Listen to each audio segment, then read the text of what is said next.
Alright, well, I just pressed play. Maybe a little intro. Well, welcome to Chevy's Corner. So that's gonna be the intro. Here I am on first interview of the Chevy's Corner with Morgan here. Super talented athlete for Team USA, and he's been training with us here in Cal Strength for the past week, and just didn't want to pass out on the opportunity to talk to him a little bit about his journey, what he's been doing so far, since COVID, and kind of like what are the next steps for 2021 here for this young man.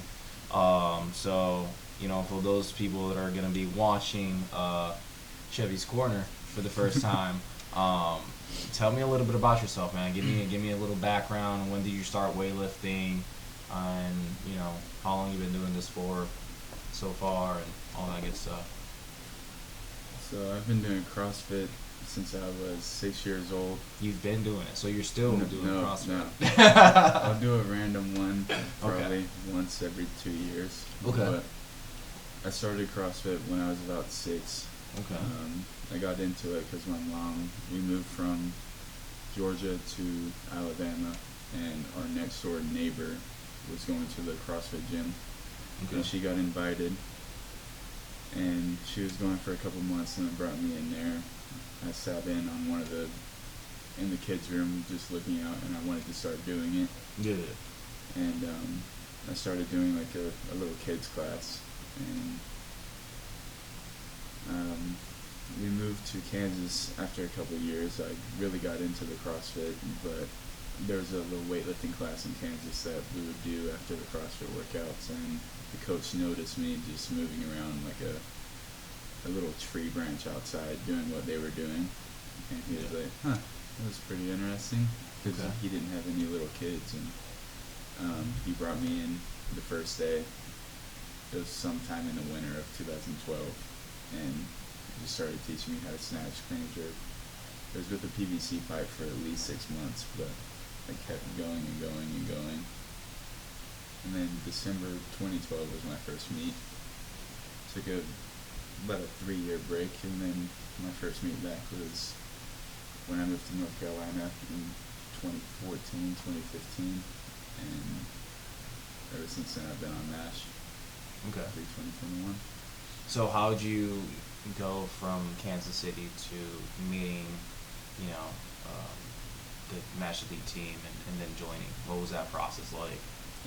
My dad was in the military for a very long time, so I was moving around a lot when I was a kid. So we went from Kansas to North Carolina. I moved to Kansas in about 2012. Was there for a couple of years, got into weightlifting and CrossFit. Through there, met a lot of people that we still talk to now through weightlifting. And then my dad got stationed in Fort Bragg, North Carolina, which was a couple hours from MASH, and we started going to a CrossFit gym there that has like an old-time CrossFit Games athlete who owned the gym. So he was helping me out a lot, and then I was going to their classes and doing their weightlifting program. And my mom got the opportunity to own a gym in that same city, and they had a weightlifting coach there that offered to coach me for free. And it wasn't the best programming, but it got the job done, and started my love for it, and almost a little bit of a hate for it at a point. But so how old are you at this point when you're starting to develop a love-hate relationship that I think everyone has with Olympic weightlifting? I think around that time I was about 11. Okay. Yeah, I think that's right. Yeah, and that's when you were 11, that's when basically you started your journey and basically in MASH Elite performance, or being a part of down in North Carolina. You started training down there. So since you're 11, you've been training at MASH. I've been training at MASH since I was 12. I got a little local coach when I was 11, and then we went to a local meet. We met Trav, and then a few months later we went to his meet on the farm. He met me.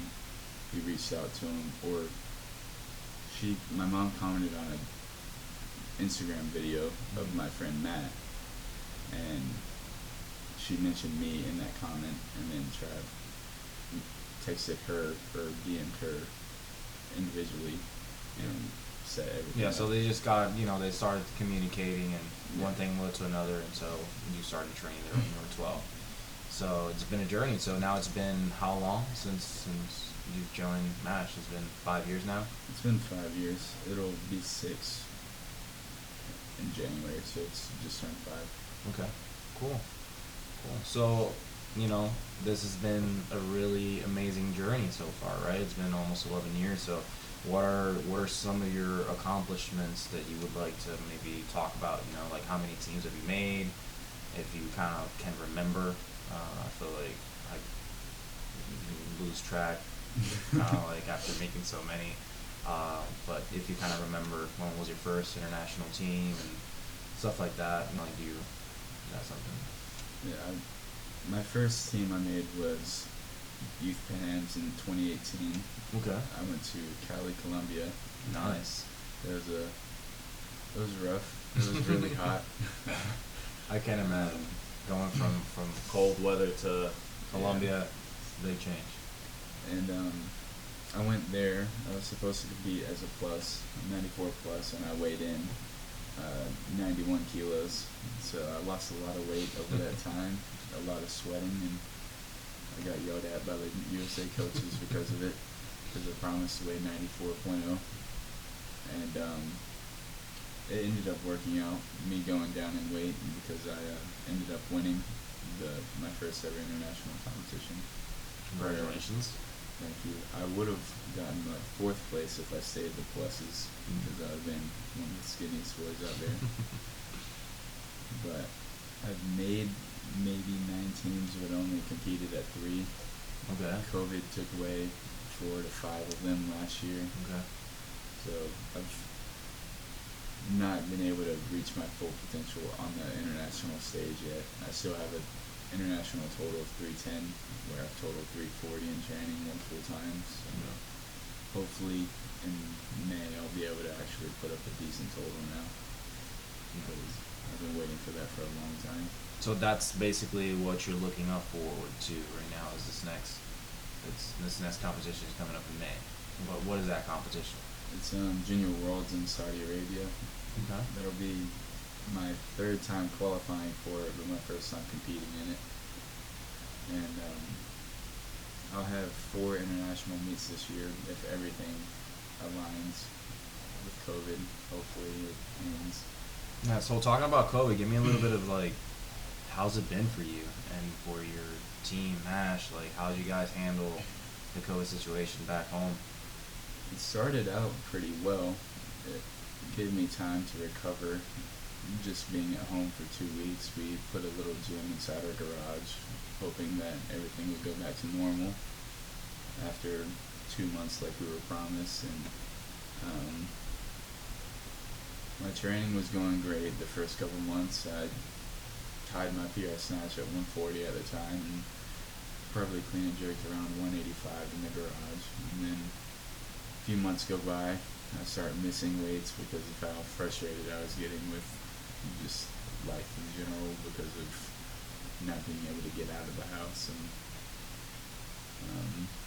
it ended up being really rough towards the end of me living in Winston-Salem, because we moved to Hickory, and I was missing like 120 and 180 all the time, because it just, my strength completely dropped. I lost all my motivation, and finally things started to open up a little bit, so I was able to go travel. Do you remember the timeline where like you started feeling good, and then you kind of like training was well, and then you lost motivation, and now you're picking up? Do you remember that timeline? From March until about June, I was feeling pretty great. And from about July to October, November was pretty rough for me. Leading up to the AO final / senior nationals / youth nationals in December. Yeah. The first time I meet, it was some pretty rough training up until that meet week. we didn't know what my openers were going to be. We were hoping that things would line up like they did. I hadn't snatched 135 consistently in a pretty long time, but I ended up going 140, 185 at that meet, and that started the whole rise of my numbers again. Okay. So until December of 2020, it really was slow. Yeah. My whole year of 2020 pretty much sucked. Yeah. And then So COVID 2021's sucked. Great. Yeah. COVID sucked.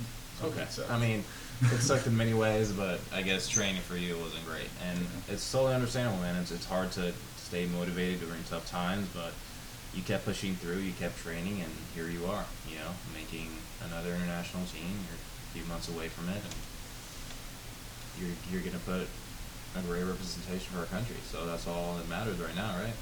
Yeah, You push through and you grind it through. So, I guess, you know, that was rough, but you pushed through, and at the end of the day, you had a great training camp here with us too. You hit 150, 190 on Friday, 340 total. Yeah. That was sick. That was sick. You were 10 below Nathan, which is the best 96 in the country right now. How does that feel? How does that feel being underneath Nathan? Like, just 10 underneath on a training session like that? It feels pretty cool knowing that 5 years ago when I first started training with him, I was totaling less than 200 kilos, and now I'm totaling 20 kilos less. Yeah.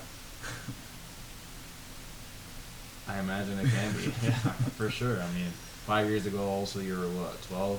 Now you're 17. Yeah. Good stuff, dude. That's a lot of progress, and you're still not even 18. You know, I started weightlifting when I was your age, so you have a lot of room for greatness and to continue being one of the greats in our country. So good for you.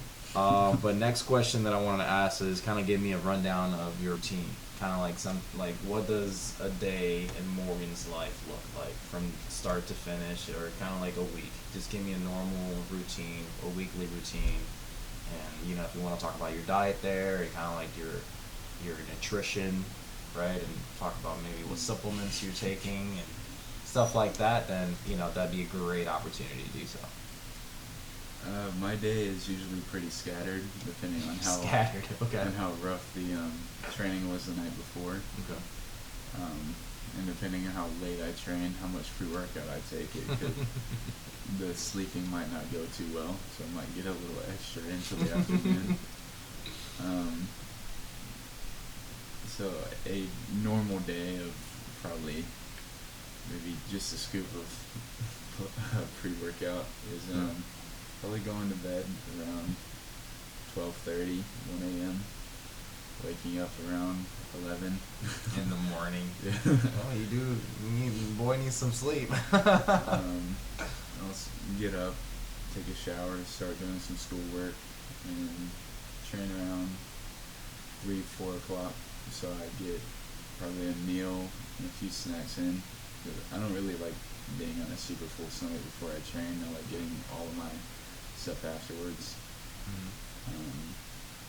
And after I train, eat dinner really fast and head upstairs and start playing some video games. Okay. Usually. Okay. Maybe with Mark sometimes. That's awesome. And that's Monday through Wednesday. Thursday is recovery day, so I just kind of get things done. Friday, I do the same things, and then Saturday is pretty chill. So you train Monday through Friday, one session? I usually train Monday, Tuesday, Wednesday. Thursday is like going on a walk, or if it's warm, go swimming or something. And then Friday. Do you actually do this, or are you just saying it? Do you actually go on walks? Where do you walk? Do you walk your dogs? I will start walking my dogs, but usually me and my mom go on a walk. It's like 3 miles, just like a 15 hike, minutes. like a little mini hike or something. It's pretty hilly, but it's just like a normal park where people ride bikes and stuff. Nice. And how's the weather out there? You said you might go to a pool for a swim. Is it nice enough, or is it really cold out there? During the summer, it gets really hot, so I like to dip in the pool if one of my friends has one. But Right now, it's pretty cold. It's like at the warmest it gets to about 50. There might be a day it gets to 65 because it's North Carolina and it's weird. It'll go up like 15 and then after being 30, and it's usually super cold in my basement when I train. Do you have a heater? Like, how do you stay warm? I warm up with a hoodie on usually through about 100 kilos, and then I take it off and have a little heater right in front of the platform. That's convenient. We have heaters at Cal Strength, but they are not at Cal Strength. I don't know where they are. But we're supposed to have heaters somewhere. They were purchased for the Nationals, and now we don't use them anymore. So it's all good, though. So tell me a little bit about having your mom as a coach and literally having her with you all the time. Like, she's your mom, and she's your coach. How's that relationship like? I feel like it must be a great relationship, because if it wasn't, it wouldn't work. So what do you feel like contributes to having a great relationship with your mom / coach? I think it starts with how long my dad was gone when I was a kid. He was gone for 3 years when I was, like, a year at a time, but 3 years of my childhood. Yeah. So having her there every day when I was a kid it's easier to grasp onto her for most things, ask her most questions, and it really led up until COVID when she started becoming fully my coach when she was there, but there was a little bits at a time that she was my coach. Her and Trav used to really be together and help coach me when they were both in the room, but when Trav couldn't be there, she really took most of the control. He still helps a lot, but having her there every day, being able to come, especially with the school taking most of its time right now, it's good having that one person that can be there. But it takes a special kind of family to do that. For sure. I don't see very many people being able to have their parents as a coach because of how stressful it can be. But it's been easy for me to not let it affect dinner if I argue. Yeah. Because I do argue a little bit with my programming, but I usually try and work it out and give some good examples of why. Yeah. And it works out pretty well.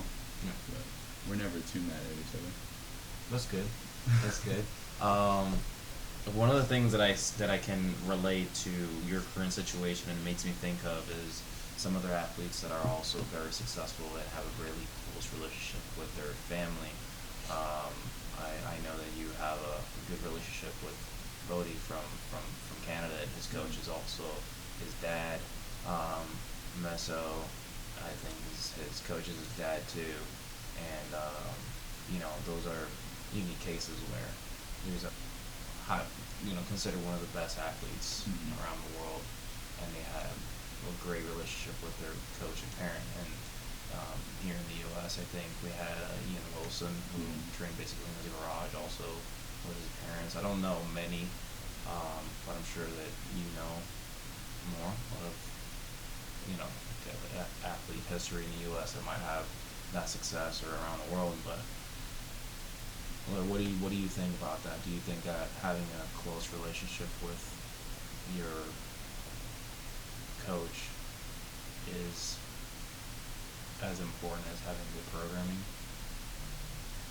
I think programming definitely matters, but you have to have that mutual respect with your coach too. You can't just have good programming without a face to it. Okay.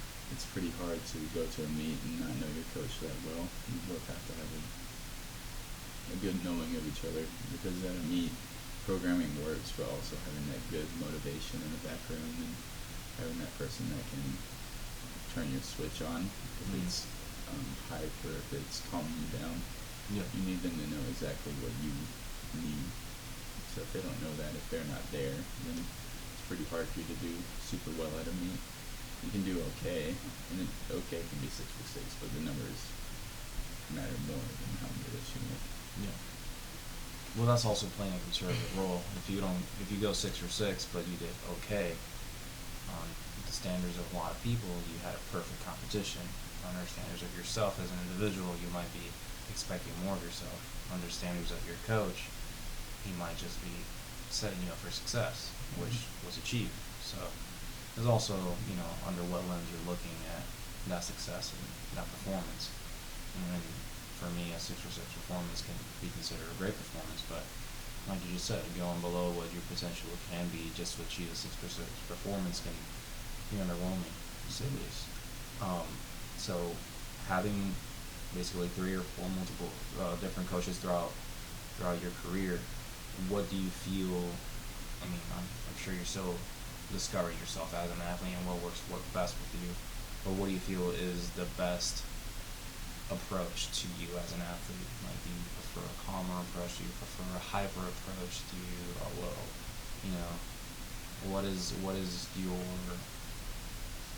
best way to explain the back room intensity for you and what works best for you? I'd say I'm pretty calm when I snatch. I like to work on the perfection of it all the way through the lifts. If I'm too hype, if the music's too hype, I tend to rush everything. But when it comes to clean and jerk, I'm so confident in that. I'm so confident in my cleans that I really, no matter what's going on, I'd rather be a little hype. Because when the weight gets on my chest, it can be pretty heavy, so I have to have that hype to put it up in my head. Yeah. It just depends on how good I'm feeling. Sometimes snatching, I try and get a little bit of hype, but it can be pretty tough if I'm not feeling that great. I like the perfection of it more. Okay. So does in that case contribute to the music?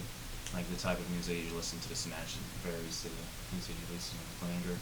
Yeah, I usually listen to some sort of classic rock or something pretty chill for my snatches. Within clean and jerks, it's like really hard metal or rap or something like that. Yeah, upbeat. Yeah, I can feel that. Yeah, well, it also contributes to what you were saying about the patience on the snatch is also like having a good calm music is what contributes to that. Like if you have good calm music, you're able to focus on the technical movement, right? Because you're focusing on it and patient. So I don't have I'm not feeling rushed by the music or by the intensity. And I like that approach. It's something that you come to understand as you reach a certain level of maturity into the sport, where you don't really put into words as often. So I like that approach. Let's see. Tell me about training in your garage gym. When did that start, and how's it been? When did you start training there since COVID? I've seen some videos on your social media where you've had some friends and some people come over and train with you. Talk to me a little bit about that. I started training in my garage as soon as I got back from the Arnold in 2020. So from March 2020 until now, still going, is I've been training in my garage. Most of the time it's been by myself. I've had times where friends come over and train with me, but it's been a while of me being by myself, especially since school started back for most of my friends. They'll come over Saturdays sometimes, or even just come see me while I'm training. Yeah. But I don't mind training by myself as long as I can focus. If people are there, I like it being a heavier session so I'm not in my head. Because I have a pretty bad habit of getting in my head if I have a stupid miss. So I like people talking me through it instead of me sitting in my head thinking about how bad it was. Okay. So with that being said, you have a couple of friends come over. You've also gone to other places to train. What type of atmosphere do you feel more comfortable with now, comparing the different athletes that you train with, where you mentioned that you're training CJ, with Kane Wilkes, I believe, you train now with us. This is the second time you've come out. At least train with me. I don't know if you came before I was here. So the second time you've come to Couch Strength training with us. What out of those atmospheres, which one have you enjoyed particularly, like in order? Like, I enjoyed this one, without really saying why, just kind of like, or if you want to say why, just. I think mostly I like the feeling of, it may sound bad, but getting beat still. Okay. I like going to a place where people are still outlifting me. That motivates me more. Mm-hmm. So what about a guy that's like 2 weight classes below you, just like, just pretty close? What about that? That too. I like the feeling of getting pushed. If it's trying to catch up to somebody or trying to stay ahead of somebody, it's I've missed that, being by yourself or being around people that you lift a lot more than. It can be not very motivating at times. You can be the motivator, but you're not getting motivated. Okay. So coming here for the past week has been good for me because it's been so long since I've been really outlifted. Yeah. With Nathan, it's been a very long time since I've been able to get beat by him in person. We'll have our little text battles where he'll send me a video and I'll try and catch up to him, but it never really works out. Yeah, it's not the same. It's not the same. So here, it's been, I've been put in my corner again, I guess you could say. So would you say that being put in your corner makes it your favorite thing? Like, do you feel like training with Nathan is your favorite thing? Because he outlifts you and he's in your same weight class, and so you have something real to pursue. I think the years and years of me wanting to be just like him has really made it so much better for me. Yeah. Because I started with MASH looking at him. Yeah. And then even now, me being older, I've still always had him as like my favorite lifter, you could say. Okay. Because I tried to copy everything he did from such a young age that it was But he doesn't play Fortnite though. No. He plays WoW. He plays World of Warcraft. Little phone games and World he of tries Warcraft. to beat all of them. So you have to switch it up. You have to be. Well, you know something that now that you say that, it's funny because his nickname is Freedom Fridge, and you're the Freedom Freezer. Yeah. So it's like you guys are just, Yeah. refrigeration objects of strength. And like, it's an interesting concept, but it works well. Yeah, it's interesting. For sure.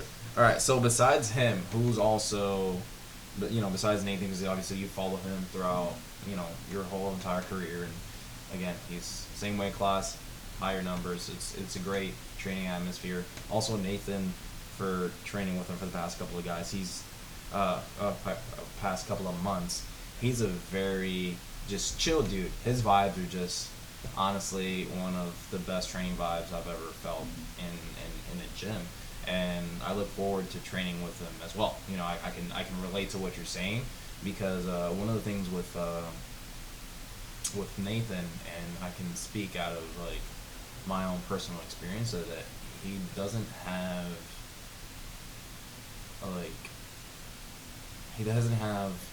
this sense of ego that wants to like either humiliate or make someone feel bad because they're not having a good day.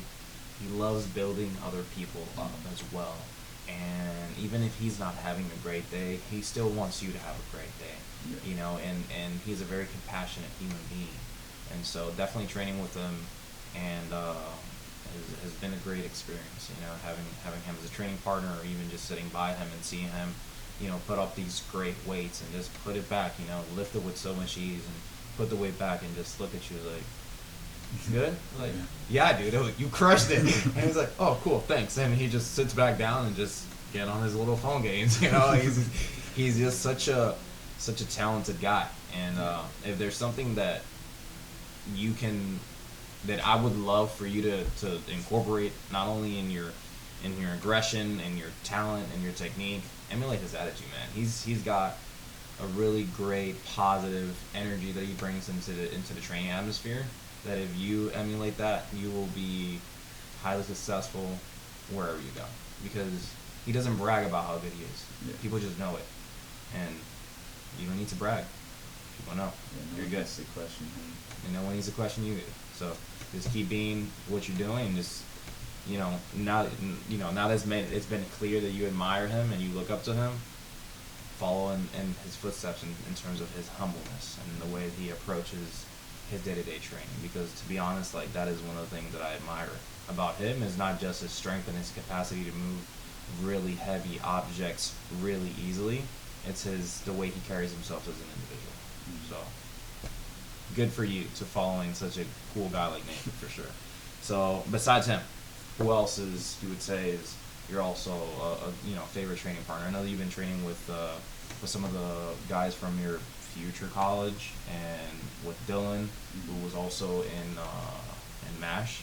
Have you had the opportunity of training with Sam? I think his name was Sam, right? The other guy. It was Sam, Dylan, and Nathan. Or am I? Tom. Tom. Yeah. Sorry. Wrong name. We'll edit that out. All right. So Tom, have you had the chance to train with Tom since you left MASH? I actually haven't seen him since he left. There's been so many meets that he's tried to go to, or I've tried to go to, that didn't line up, but I haven't seen him since like 4 years ago. So I've missed training with him though. He brought a very good attitude into the gym, because there's no reason he should have been lifting that much weight, but he was. His I can relate. His best front squat was like 190 the day he cleaned 182. Impressive. He quadruple bounced it and still stood it up and tried to jerk it. That's super impressive. That is fairly impressive. I've never met him, but I would love to, especially hearing stories from you, Dylan, and Nathan about Tom. And his last name is Suma, right? Tom Suma? Yeah. All right, cool. He's the only guy that I've ever seen pretty much make a snatch but just can't stand it up. he got under a 160 snatch and just couldn't stand it up. And it's not because he was out of position. He just didn't have the leg strength to stand it up.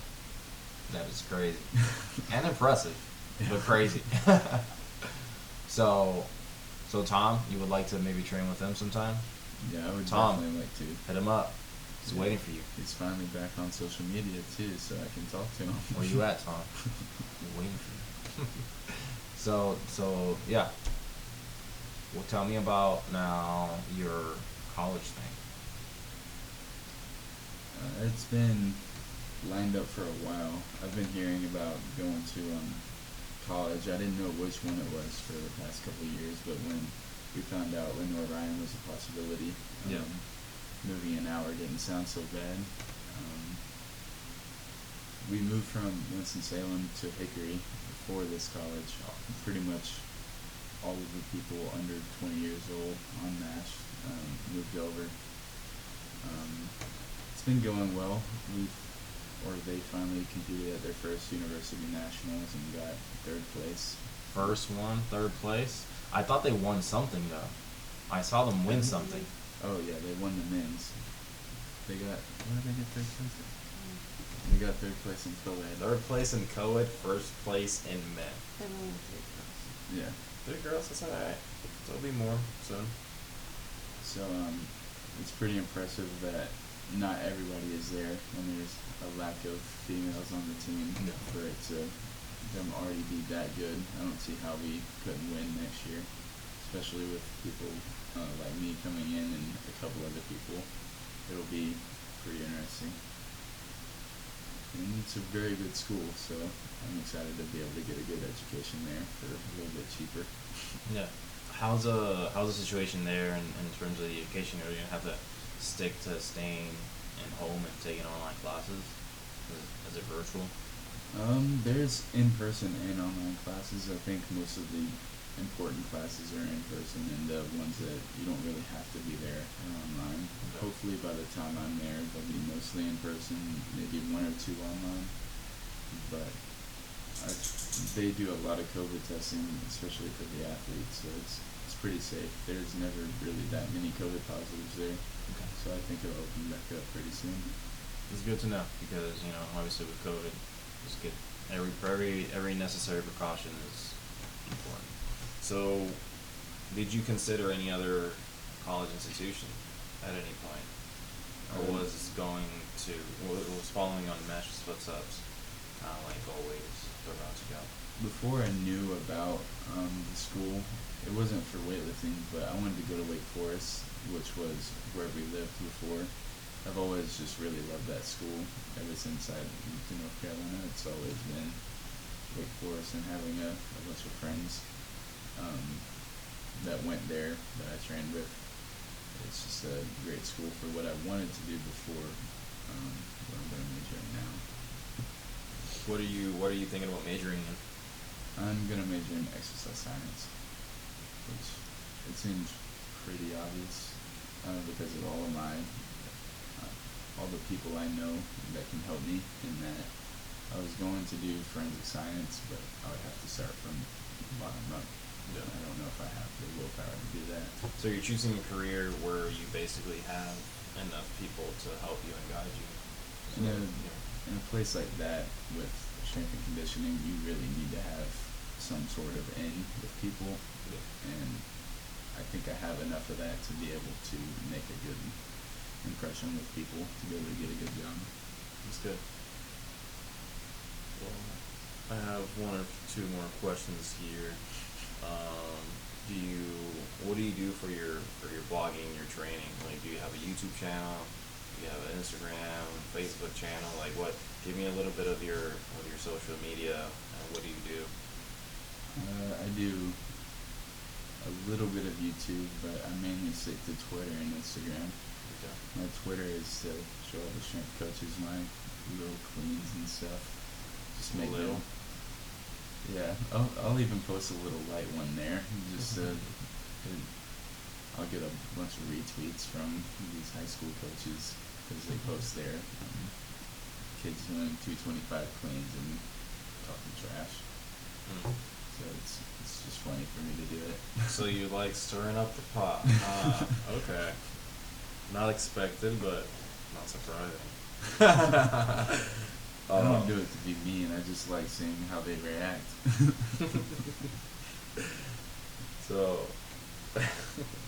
So you use Twitter to see how people react to you lifting a heavy weight while Pretty being much. 17.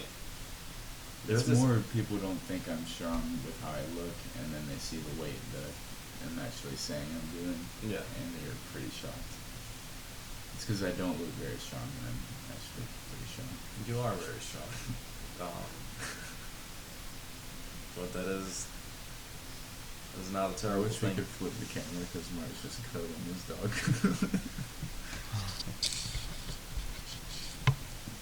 Hi, everybody.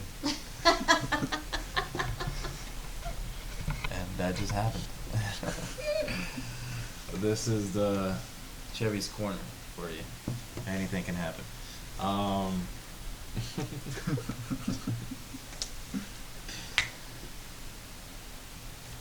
Let's see. Anything you would like to tell people that I haven't asked you about? Something that I could have probably forgotten to ask you that is important to you, either as an athlete or, I don't know. Let's just go generic. What would you say someone in your age or they're starting out in weightlifting? What advice would you give them? What's worked for you that you've noticed? Through trial and error. There's things that you've tried, there's things that haven't worked out, and there's things that you've had to change up. So get back to where you are, right? Now you have a lot of success. So there were things that you were doing that weren't working out when you had that little slow. You changed some things up, now where you are. So I don't know. Go from there and maybe give some advice. I think starting out, especially how COVID is, if you're starting out now, you just really need to build the consistency. Because all the stress that builds up for everybody, you don't want to start getting injured really quickly. So just build consistency. Don't worry about the PRs right now, because in a year or so, once it starts really mattering, no one's going to care what you did during COVID in your garage. You just start going small, worry about technique, just keep your technique being perfect, and if it's there that day, maybe go for a big lift, but don't stress yourself out about it. Try to miss as little as possible, especially when you're young. compete a lot as soon as competitions are actually starting to happen. Just local, even mock meets, just go to all of them. Yeah. Just get yourself used to the competition platform. Because for me, I didn't compete a lot, but I competed enough and I was consistent enough in competition to where I didn't need to do it a lot. But some people have the issue of the nerves really affecting them in competition to where they can be great in training, but they'll go 2 for 6 in competition no matter how great their cycle was. And I think that's all about the confidence on the platform. It shouldn't change in training or competition. If you're confident in training, you should be even more confident at the competition platform. So that's my advice. Good advice. Good advice here. So let's finish off here with what you're looking forward to. So you just hit a 150, 190 total on Friday. That's 340. It's one of the highest totals you've ever hit probably in training, right? What are you looking forward to this year to bring? Obviously, I hope to see you keeping this momentum going and continuing to crush heavy weights and potentially hitting a 55, 195, 200 clean and jerk soon. You look good for it. And yeah, what are your own personal goals? Like, obviously, you got this competition coming up. You said that there's 3 or 4 international meets this year. Hopefully, I've made 2 of them so far. Okay. Just if I total the next ones, I'll make the next 2. So as long as I total, I should be set for the year. Okay. My main goal is to total 360 by the end of the year, and if that happens, all of my other goals are going to happen just by happenstance of totaling 360. A domino effect, for sure. So I'm hoping to do that. Just to have, I don't like setting goals for like necessarily winning, because I don't want to win by 1 kilo. I want to win by a lot. So I want to have a total that I set for, and if I win, that's great. But the total is all that matters to me. Okay. So what would be a total for the end of the year? 360? 10 more on your snatch, 10 more on your clean and jerk. That's the goal by the end of the year. It's going to happen. That's I don't like setting height goals. I like setting minimums. Okay. So if 360 is my minimum, I don't see why I couldn't hit it. For sure. If I set a maximum, I've had a history of getting disappointed with myself. So I don't like the disappointment anymore. I just like setting minimums to where if I know I can hit it, but if I hit more, that's even better. But if I don't reach my max goal, then I'll never be happy. That is true. I think that one of the keys to continuing on being that consistency, like you just said, is setting obtainable goals, achieving it, and then setting another attainable goal, and then achieving it, and staying realistic on the journey. And some way or form, falling in love with the journey of the sport, because this is one of the hardest sports in the world. And there's not a lot of people that do it to the level that you do it. And there's not a lot of people that are willing to commit so many years of their life to training to achieve that level. So falling in love with the process and learning to set achievable goals so that you can still train and stay motivated is really important. And I think that is great advice too, for anybody that's starting out. Set attainable goals. Fall in love with the process. Sport's not easy. A lot of injuries, a lot of terrible things that happen, and sometimes you just gotta pick up where you left off and just grind back up. So I think this is a good way to end our interview. Thank you so much for participating. Do you want to maybe give a shout out to your sponsor? You got there a really nice jacket of. Max Effort Muscle, Corey Gregory's company. It's just Max Effort Muscle on Instagram. There you go. There you go. And for nobody that's following you, that will be following you after this video, what's your Instagram? Where can they follow you on social media? All of my socials are at mad_list_15. Why 15? It's because I've been 15 for 20 years. And there you go, people. He's not really 15. He's probably 40 or something. We don't know. Thanks for tuning in. Thank you so much, Morgan, and best of wishes.